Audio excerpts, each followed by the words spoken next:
बिस्मिल्लाहिर्रहमानिर्रहीम। अस्सलाम वालेकुम नादरीन, आप यूट्यूब चैनल देख रहे हैं। मैं इमरान खान हूँ। नादरीन, कुछ आम खबरें मैं आपके साथ शेयर करता हूँ। सबसे पहले तो ये है कि इमरान खान साहब को डॉक्टर्स ने चेक किया और दो तरह की रिपोर्टें अब बनसरेआम पे आ रही हैं।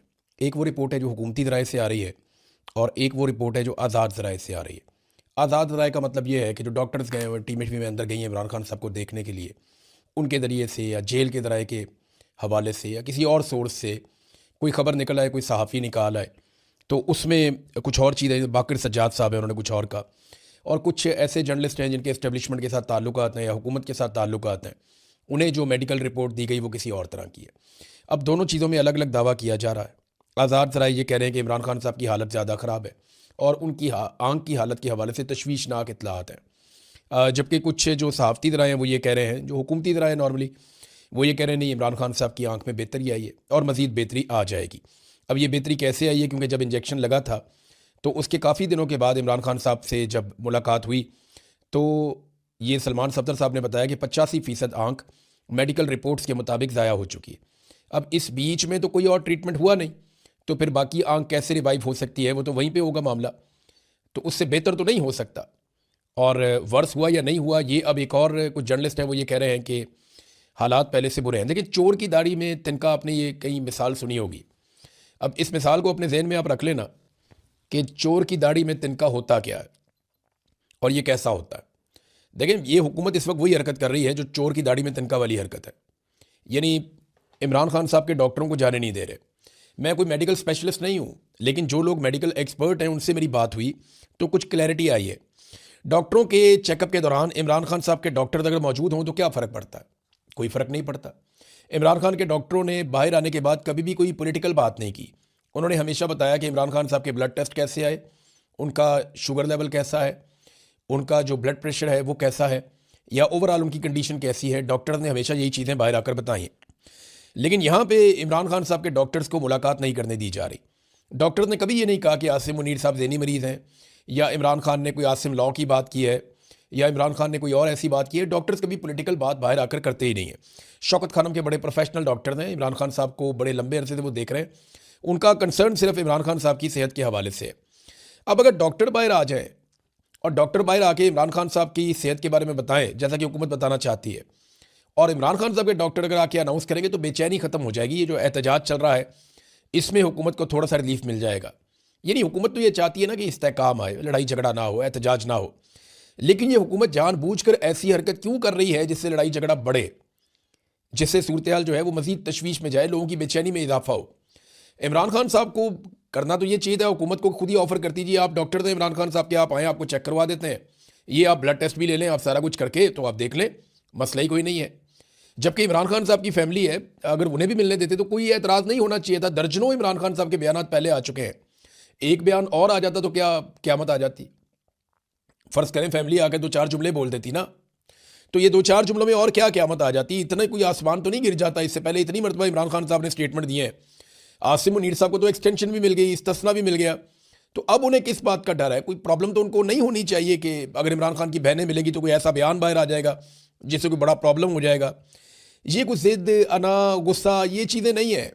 ये नौकरी के अंदर नहीं होती, ये गैरत वैरत नहीं होती नौकरी के अंदर। यहाँ नौकरी में सिर्फ जो है वो अपना मफाद होता है या अपनी नौकरी होती है और कुछ नहीं होता। ऐसा कुछ ज़रूर है जिसे ये लोग छुपाना चाह रहे हैं। अब बात यहाँ पे आके रुकती है।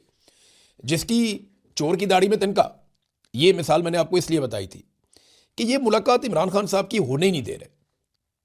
इनकी कोशिश है कि कोई मामला बाहर निकले ही ना। और मेरी इंफॉर्मेशन के मुताबिक जो सलमान सफदर साहब ने लिखा वो अदालत जाने से पहले भी बहुत सारी जगहों पे पहुंच गया था। यानी इनको इतना ज़्यादा इस बात का ख्याल है और इन्होंने इतना ज़्यादा चीज़ों को कंट्रोल रखा हुआ है कि ये इमरान खान की इंडिपेंडेंट ओपिनियन बाहर आने नहीं देंगे। ऐसा क्या है जिसको ये छुपा रहे हैं? इमरान खान ऐसा क्या बता सकते हैं जो ये लोग नहीं चाहते कि बाहर आवाम को, पाकिस्तानियों को पता चले? नंबर एक। नंबर दो, इमरान खान के साथ इन्होंने ऐसा क्या किया है जो ये नहीं चाहते कि पाकिस्तानियों को पता चले? ब्लड के हवाले से इमरान खान साहब के डॉक्टर बार बार कह चुके कि कई सालों के जो ब्लड के रिकॉर्ड हैं उनमें इमरान खान साहब के खून में ऐसी कोई चीज़ नहीं थी जिससे ये क्लॉट्स पैदा हो जाएं। मैं ज़ाती तौर पे ये क्लॉट पैदा होने की बीमारी को इसलिए जानता हूँ कि मेरे एक अजीज़ हैं, वो अपना INR मेंटेन रखने के लिए एक मखसूस दवाई खाते हैं। मेरे वालिद साहब हैं, मैं साफ आपको बता देता हूँ। उन्हें ये प्रॉब्लम हम सारा घर फेस करता है जब किसी एक शख्स को ये प्रॉब्लम हो तो। मेरे वालिद साहब का जो ब्लड है उसमें क्लॉटिंग हो गई थी और उसकी वजह से बड़ा शदीद हमें प्रॉब्लम फेस करना पड़ा और मल्टीपल टाइम और काफ़ी लंबा अरसा हम परेशान भी रहे। अब वो दवाई खाते हैं अपने खून को बारीक करने के लिए, खून को पतला करने की मेडिसिन वो खाते हैं और उनका वो रेगुलर टेस्ट होते रहते हैं। तो ये ब्लड के अंदर पैदा हो जाती है वक्त के साथ साथ। इमरान खान के जितनी भी ब्लड रिपोर्ट्स हैं वो तो बिल्कुल रेगुलर चेक होती रही हैं और अगर वो बिल्कुल नॉर्मल है तो फिर इमरान खान साहब को ये प्रॉब्लम क्यों हुआ, अचानक से कैसे हो गया, उसके ब्लड में ऐसा क्या है जो आज़ादाना तौर पे इमरान खान के ब्लड का टेस्ट नहीं लेने दे रहे या शौकत खानम अस्पताल के डॉक्टरों को वो सैंपल नहीं दिए जा रहे जिसपे इमरान खान साहब के ब्लड का टेस्ट हो सके। अब ये क्लॉटिंग जो होना है ना, ये कोई छोटी बात नहीं है। इसमें देखिए अलीमा खानम का एक स्टेटमेंट है, वो मैं आपको यहाँ पे पढ़ के ज़रूर सुनाऊंगा। जो अलीमा खानम ने बात की इस हवाले से, ये अलीमा खानम ने कहा कि हमें ये फिक्र बढ़ती जा रही है कि आखिर हमारे ख़ानदान के फ़र्द को इमरान खान के मुआयने के वक्त मौजूद रहने से क्यों रोका जा रहा है। क्या डॉक्टर उज़मा और डॉक्टर नौशेरवान के नाम इसलिए मुस्तरद किए जा रहे हैं कि वो इंतहाई काबिल और मुस्तनद डॉक्टर हैं। देखें, ये अलीमा खानम ने, इन्हें पहले कहा गया आप नाम दे दें, इन्होंने डॉक्टर उज़मा का नाम दिया, वो डॉक्टर है, नहीं जाने दिया। फिर इन्होंने कहा जी अपने ख़ानदान में से आप किसी और का नाम दे दें, बहनें नहीं जा सकती, ऊपर से बड़े साहब का हुक्म है। तो फिर डॉक्टर नौशेरवान का नाम दिया गया, तो इन्होंने कहा जी वो भी नहीं जा सकते। तो डॉक्टर तो वो नेड़े ही नहीं लगने दे रहे। एक तो बहनों का प्रॉब्लम यह है कि वो नहीं चाहते कि इमरान खान साहब बहनों को कुछ बताएं कि बहनें बाहर आके बता दें। दूसरा, वो डॉक्टर को इमरान खान के करीब ऐसा नहीं लगने दे रहे जो इंडिपेंडेंट डॉक्टर हो और अपनी कोई इंडिपेंडेंट ओपिनियन दे सके। अलीमा खानम ने यही खदशा जाहिर किया है। वो कहती है इमरान खान के मुआयने के लिए हुकूमत ने उस माहिर डॉक्टर को मुस्तरद कर दिया जिसकी सिफारिश हमारे डॉक्टरों ने की थी। यानी डॉक्टरों ने भी कहा था ना, इन्होंने कहा था ठीक है आप हमें नहीं लेके जा रहे तो ये वाला एक माहिर डॉक्टर है, इसको ले जाएं आप। तो उस डॉक्टर को भी हुकूमत नहीं लेकर गई, लिहाजा उन्हें मुतबादिल नाम फराहम कर दिए गए। हमने ख़ानदान की नुमाइंदगी के लिए डॉक्टर उज़मा खान का नाम दिया, हमें बताया गया कि इमरान खान की बहनों को इजाज़त नहीं है, वही बात जो मैं आपको बता रहा था। फिर कज़न का नाम दिया डॉक्टर नौशेरवान बरकी का, तो कहा गया जी वो भी नहीं, उन्हें भी मुस्तरद कर दिया गया। तो ये क्या छुपाना चाह रहे हैं, इस पर शहबाज गिल ने भी एक ट्वीट किया है और पाकिस्तान तहरीक इंसाफ के बहुत सारे लोग ये बात कर रहे हैं। जो स्टेटमेंट है सिंपली जो पाकिस्तान तहरीक इंसाफ के लोग कह रहे हैं वो ये कहते हैं कि इमरान खान का खाना बनाने के बाद जब खाना तैयार हो जाता था तो इसको एक कमरे में रखा जाता था। उस कमरे की चाबी जो है वो या तो डिप्टी जेलर के पास होती थी, डिप्टी सुपरिटेंडेंट ऑफ जेल जो होता है, या वो एक कर्नल है उसके पास वो चाबी होती थी। जब खान साहब का खाना बन जाता था तो कई बार कर्नल साहब उस कमरे में कई कई मिनट तक रहते थे। वो खाना चखते थे या कुछ मिलाते थे, इसके बारे में नहीं पता। इमरान खान जितनी वर्जिश करते हैं और फिट हैं, उनका जो क्लॉट बन जाना ब्लड के अंदर, ये गैर मामूली बात है। अच्छा, यही वो चीज़ है जिसे सारे लोग जानना चाहते हैं और इसी के ऊपर एक बेचैनी है। एहतजाज जो पाकिस्तान तहरीक इंसाफ का चल रहा है उसमें शिद्दत आती जा रही है। आज क्योंकि वर्किंग डे शुरू हो गया तो स्टूडेंट इसके अंदर शामिल हो रहे हैं, नौजवान इसके अंदर शामिल हो रहे हैं। ये जो एहतजाजी तहरीक है ये लीडरलेस है और इसमें नौजवान लीड ले रहे हैं। यानी खुरम दिशान का नाम आप देखें या आप देखें खालिद खुर्शीद को देखें या बाकी नौजवानों को देखें तो ज़्यादातर नौजवान हैं। अभी शाहिद कटक निकले वहाँ से और शफीउल्लाह जान, ये लोग गए, इन्होंने करक भी बंद कर दिया और ये आके सवाबी में बैठ गए। और जो बाकी लोग हैं, अहमद खान न्याजी हैं या जितने भी लोग पाकिस्तान तहरीक इंसाफ के, ये वो नौजवान हैं जो इमरान खान साहब के साथ काम करते रहे हैं। और बहुत सारे जेंजी अब तहरीक चला रहे हैं, वो अलग अलग जगहों पे एहतजाज कर रहे हैं। और यही तहरीक अगर बढ़ती जाएगी तो हुकूमत के लिए मुश्किलात में इजाफा होगा। हुकूमत कुछ ऐसे फैसले भी करने वाली है जिससे हुकूमत के लिए मज़ीद मुश्किलात होंगी। वो डोनाल्ड ट्रंप अभी अनाउंस कर देंगे, आपके सामने चीज़ें आ जाएंगी। बहरहाल लाहौर और दीगर पंजाब के इलाकों में पुलिस ने कुछ थोड़ी बहुत सख्ती शुरू कर दी है। इतनी ज़्यादा नहीं है कि लोग एहतजाज ही ना करें या लोग कुछ कर ना पाएँ। पुलिस भी बेचारी अब खाना पूरी करती है, वो भी बेचारे परेशान हो गए, मार मार के थक गए पाकिस्तान तहरीक इंसाफ को। तो जराइम उनसे कंट्रोल होते नहीं हैं, मामलात वो ठीक कर नहीं सकते, कब्ज़ा माफिया को कंट्रोल नहीं कर पाते, बल्कि माफिया की तो हुकूमत है। और दूसरी जानिब जो है वो पीटीआई वालों के ऊपर ये चढ़े रहते हैं रोज़ाना की बुनियाद के ऊपर। तो पुलिस भी बेचारी मार मार के तंग आ गई है। दुनिया भर में एहतजाज हो रहा है। यानी हमने देखा कि बरतानिया के बहुत सारे शहरों में एहतजाज हुआ, लंदन में, मैनचेस्टर में, बर्मिंघम में और बहुत सारी जगहों पे, बरतानिया में, यूरोप में बहुत सारी जगहों पे एहतजाज हुआ इमरान खान साहब के हक़ में। अमेरिका में एहतजाज हुआ, न्यूयॉर्क में एक बहुत बड़ा एहतजाज हुआ इमरान खान साहब के हक़ में। तो बड़े मुजाहरे अब शुरू हो गए हैं ओवरसीज़ पाकिस्तानियों की जानिब से, तो इससे एक दबाव तो आएगा। अभी शहबाज शरीफ साहब आ रहे हैं अमेरिका में और उनकी अमेरिका आमद के मौके पर ओवरसीज़ पाकिस्तानी अगर वहाँ पे एक भरपूर एहतजाज करेंगे तो इससे एक दबाव जो है वो पाकिस्तान की सरकार के ऊपर और अमेरिका की सरकार के ऊपर ज़रूर बनेगा कि पाकिस्तानी इस हुकूमत को अपनी नुमाइंदा हुकूमत नहीं समझते। अच्छा, रात गए जो है ना, क्योंकि आप ये अब दिन के टाइम ये वीलॉग देख रहे हैं, रात को पुलिस ने कोई रुकावटें जो लगाई हुई थी यहाँ पे इस्लामाबाद में, अब रुकावटें हटाना शुरू कर दी। अब वो ये तासुर देना चाहते हैं जनाब हमने तो सिक्योरिटी के लिए रुकावटें लगाई थी, मंडे का दिन आ गया, चीज़ें नॉर्मलाइज कर देते हैं। और वैसे भी वहाँ पे कोई बहुत बड़ा एहतजाज तो हो नहीं रहा था, थोड़े से लोग खैबर पख्तूनख्वा उसके बाहर बैठे थे, कुछ लोग जो हैं वो पार्लियामेंट के अंदर बंद हैं, कुछ लोग पार्लियामेंट लॉजेस में हैं। तो वो अपना अपना एहतजाज कर रहे थे। इन्होंने कंटीनें वंटीनें बंद कर दी थी, खाने पीने के लिए था नहीं, तो सिंगल ताला लगा हुआ था, ताला को तोड़ने की हिम्मत कर नहीं पाया। बहरहाल पुलिस खुद ही अपने ताले खोल लेगी। ये बड़ा मम्मी डैडी जैसा एहतजाज था, लेकिन इसका इम्पैक्ट कितना आया ये आपको आने वाले दिनों में पता चल जाएगा। बहरहाल ना तो इमरान खान साहब को अस्पताल लाया गया, ना इमरान खान साहब के इलाज मुआवजे की कोई सहूलत दी गई, ना किसी की इमरान खान साहब से मुलाकात करवाई गई, और ना कोई ऐसी मेडिकल रिपोर्ट उनकी फैमिली को फराहम की गई जो फराहम की जानी चाहिए थी या जिस पे वो एतबार कर सकते।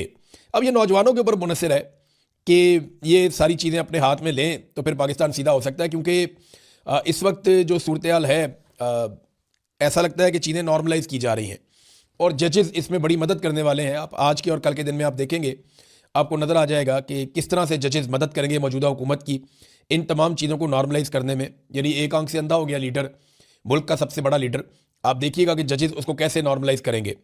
इमरान खान साहब वो आदमी है जिन्होंने सेहत कार्ड दिया पाकिस्तानियों को, और उसके ज़रिए से सिर्फ खैबर पख्तूनख्वा का बता रहा हूँ, बाकी पाकिस्तान का नहीं बता रहा मैं आपको, सिर्फ खैबर पख्तूनख्वा में 1,90,000 शहरियों ने अपनी आंखों का इलाज करवाया था इमरान खान साहब के सेहत कार्ड से, और आज उस शख्स की अपनी एक आंख ज़ाया कर दी गई है। ये 1,90,000 लोग जिन्होंने इमरान खान से अपनी आंखों का इलाज करवाया, सिर्फ यही लोग निकल आते ना तो हालात कुछ और होते। लेकिन लोग पाकिस्तान में ना, इमरान खान ने खुद शिकवा किया था कि आप बहुत सुस्त हैं, आप बहुत देर से जागते हैं। ये अरशद शरीफ के लिए कभी नहीं निकले, लेकिन उसके जनाजे के लिए सारे निकले, बहुत बड़ी तादाद में निकले। जनाजों में इकट्ठे होने का शौक़ है पाकिस्तानियों को, जनाजे उठाने का शौक़ है, लेकिन आवाज़ उठाने का शौक़ नहीं है। जिस दिन पाकिस्तानियों ने अपना शौक़ बदल लिया और जनाजे उठाने की बजाय आवाज़ उठाने का शौक़ पाल लिया, उस दिन पाकिस्तान ठीक होना शुरू हो जाएगा। ये थोड़े से जर्नैल है, ये थोड़ा सा मीडिया का माफिया है, ये थोड़े से सियासतदान है, थोड़े से लोग हैं, इनको आप उंगलियों पे गिन सकते हैं, 25-50 लोग होंगे। इन लोगों को सिर्फ आपने सीधा करना है, बाकी पाकिस्तान सीधा हो जाएगा इंशाल्लाह। लेकिन इसके लिए आपको जोर लगाना पड़ेगा। आसिफ अली जरदारी साहब बहुत उछल उछल के बातें कर रहे थे, वो बहादुरी का एक कुतुब मीनार बने हुए थे। तो जरदारी साहब के बहुत सारे पोल खुल गए। एक तो जरदारी साहब को ये बात याद रखनी चाहिए अच्छी तरह कि वो इमरान खान की तरह जेल में नहीं गए थे। जरदारी साहब बतौर एक क्रिमिनल के जेल में गए थे। जो लोग जराइम करते हैं वो बड़ी बहादुरी से जेल काट भी लेते हैं, जो कि जरदारी साहब ने नहीं काटी। उनको पता होता है कि जेल में जाना पड़ेगा, और जरदारी साहब को तो हर तरह की सहूलत मैसर थी। इमरान खान को मुजरिम तो नहीं है कि वो जेल काटे, उसके लिए तो जेल का एक दिन भी बहुत भारी होना चाहिए, लेकिन वो 2.5 साल से जेल में बैठा और उसको बर्दाश्त कर रहा है हर तरह के जुल्म को। अब ये आलमी सतह पे इस तरह की खबरें छपी थी कि साबिक पाकिस्तानी वज़ीर-ए-आज़म बेनज़ीर भुट्टो और उनके शौहर आसिफ अली जरदारी को स्विस अदालतों की जानिब से मनी लॉन्ड्रिंग और किक बैक्स की वसूली से मुतअल्लिक मुकदमात में सज़ा नाकाबिल तरदीद शवाहिद पर मबनी है, और स्विट्ज़रलैंड की अदलिया, हुकूमत और पुलिस फोर्स की दयानतदारी की गवाही देती है। लो जी, ये खबर है कि जरदारी साहब को जो स्विस अदालतों के अंदर सज़ा हुई, स्विट्ज़रलैंड की अदालतों से इनको सज़ा हुई है बैनुल-अक़वामी सतह पे जरदारी साहब को, कि मनी लॉन्ड्रिंग की है और जनाब रिश्वत ली है, किक बैक्स, और नाकाबिल तरदीद शवाहिद है वहाँ पे। स्विट्ज़रलैंड की अदलिया ने, हुकूमत ने और पुलिस फोर्स की दयानतदारी की गवाही है कि उन्होंने इनको सज़ा दी है। और बेनज़ीर भुट्टो और उनके शौहर आसिफ अली जरदारी पर जनेवा की 2 अलग अलग अदालतों की तरफ से 2 गैर मुतअल्लिका मुकदमात में फ़र्द जुर्म स्विस अदलिया की दयानतदारी और कारकर्दगी की गवाही देती है। मशहूर स्विस कानून की अफादियत, मुजरिमाना मामलात और बैनुल-अक़वामी इमदाद पर वफाकी स्विस पुलिस की कारकर्दगी और स्विस हुकूमत का जो तरीक़ाकार है, अब ये सारा कुछ इस पर लिखा है। पूरी एक रिपोर्ट है कि किस तरह से, कौन सा अटॉर्नी जनरल था, किसने कैसे किया, सरकार ने कैसे काम किया, किस तरह इनकी चोरी पकड़ी गई और किस तरीके से पता चला, और कैसे नैब इसके अंदर इन्वॉल्व हुआ और किस तरह इन्होंने लुटमार की। ये सारी इंटरनेशनल स्टोरीज है। ये कैसे पैसे लेकर चले गए मनी लॉन्ड्रिंग करके यहाँ से। तो जरदारी साहब आप पकड़े गए थे जिन केसेस में, उनका जवाब अब तक नहीं आया, बल्कि यूसुफ रज़ा गिलानी साहब की नौकरी भी वो जवाब के चक्कर में चली गई थी कि जब वहाँ से कागजात गायब किए जा रहे थे और पाकिस्तान नहीं लाए जा रहे थे, जब यूसुफ रज़ा गिलानी साहब ने अमल दरामद नहीं किया अदालती हुक्म पे, तो उनको जाना पड़ा और आप इस तसना के पीछे छुप गए और आप इस तरह उस केस से बचे। तो ये सारी दुनिया जानती है कि आपके ऊपर कौन से केसेस थे। आप मनी लॉन्ड्रिंग का कभी भी आज तक जवाब नहीं दे पाए। वो जो सरे महल जिसको आप ये कहते थे कि आपका है ही नहीं, वो बाद में आप ही लोगों का निकला ना। इसी तरह जो नवाज शरीफ साहब हैं, वो तो कभी मानते नहीं थे कि फ्लैट्स हमारे, फिर इनको मानने पड़ गए जी हमारे। फिर ये बता ही नहीं पाए कि पैसे कहाँ से आए थे जिन पैसों से इन्होंने खरीदा। फिर जाली प्रेस, ये एक ट्रस्ट डीड भी एक निकाल कर ले आए। पता लगा जी मरियम नवाज बेनिफिशियल ओनर है, वो कहती है जी मेरी लंदन तो क्या पाकिस्तान में भी कोई प्रॉपर्टी नहीं है। तो झूठ बोल बोल के इस खानदान ने, बल्कि दोनों खानदानों ने बेड़ा गर्क किया हुआ है। अब नाजरीन, पेट्रोल फिर उन्होंने महंगा कर दिया दोबारा। यानी कौम का तो ये समझते हैं कि चूमड़ निकाल दें, इन्हें फ़र्क ही कोई नहीं पड़ता। अभी बिजली महंगी की, पेट्रोल महंगा कर दिया, फिर गैस महंगी करेंगे, फिर दोबारा बिजली की बारी आ जाएगी। बिजली पेट्रोल गैस, बिजली पेट्रोल गैस, आगे रमज़ान आ रहा है तो पाकिस्तान में हर चीज़ की कीमत को पर लग गए। वो जो राशन है उसकी कीमत पता करवाई है, वो पता चल रहा है पिछले साल जो राशन 7,000 रुपये में बन जाता था वो अब 10,000 रुपये में भी नहीं बन रहा। ये 1 साल के अंदर फ़र्क पड़ा और ये कहते हैं महंगाई कम की है। ये कैसे कम की है? 7,000 वाला राशन जो है वो 10,000 रुपये तक चला गया है। नादरीन, मोहसिन नकवी जो है वो 2 मैदानों में उसको दिया गया मौका और दोनों में उसने पाकिस्तान को बदतरीन कारकर्दगी दिखाई है और दोनों में पाकिस्तान को शिकस्त हो रही है एक के बाद एक। दहशतगर्दी के मैदान में उसे वज़ीर दाखिला बनाया गया तो पाकिस्तान में दहशतगर्दी कई गुना बढ़ गई है, दहशतगर्दी के वाक़यात कई गुना बढ़ गए हैं और वो हर जगह बढ़ के मारता है, SHO ले आऊँगा, ये कर दूंगा, वो कर दूंगा, कुछ नहीं कर सकता। और इंटेलिजेंस पाकिस्तान की मुकम्मल तौर पे नाकाम हो रही है, तो ये तो वजारत दाखिला में उसका काम है। फिर क्रिकेट उसको दिए तो क्रिकेट का उसने बेड़ा गर्क करके रख दिया। इंडिया के साथ पहले बाइकआउट कर दिया, फिर मैच खेला, 61 रन से इबरतनाक शिकस्त हुई है। और ये जनाब वो सारे खिलाड़ी खिला रहे हैं जो या जिनके बड़े या वो खिलाड़ी खुद खुशनुदी करते हैं या खुशामदी जो है उनको टीम के अंदर उन्होंने भर्ती किया हुआ है, जिनका खेल के साथ ताल्लुक ही कोई नहीं है। किसी का सोरा जो है वो खुशामद करता है, किसी दूसरे का कोई और रिश्तेदार खुशामद करता है, किसी को जो है वो आसिम मुनीर साहब की शक्ल पसंद हो, यानी जो इनका दिल करता है ना अपनी टीम बना देते हैं, प्लेयर्स को देखते ही नहीं है। और उसकी वजह से इनको बदतरीन नाकामी हुई है। 61 रन से भारत ने इनको इबरतनाक शिकस्त दी है T20 में। अब ये एक ऐसा मैच था जो पाकिस्तान को जीतना चाहिए था, लेकिन बदकिस्मती, यानी आप बंदर के हाथ में माचिस देंगे तो वो आग ही लगाएगा ना। यही करेगा जो मोहसिन नकवी साहब कर रहे हैं।